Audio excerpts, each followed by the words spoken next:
In this video, I'll be showing you how to factory reset your PC on Windows 11. It's a very simple method, so if you find this video helpful, be sure to drop a like and subscribe. Now, it's actually very easy to do this, and you can do this on both Windows 10 and Windows 11 as well. But all I want to go ahead and do is go to search on the bottom, and then I'm just going to type in reset like so. And what you're going to see is a lot of different things.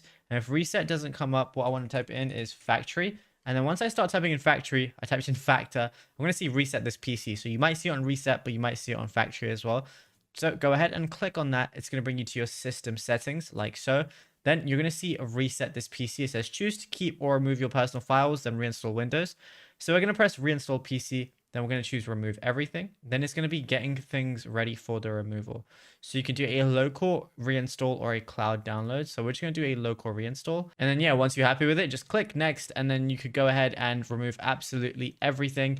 And yeah, it's as simple as that. Now, if you found this video helpful, be sure to drop a like and subscribe. And also be sure to check out all our other tutorials that we've been posting on the channel as well, because there is a lot to go through and you might find something that you don't know about yet.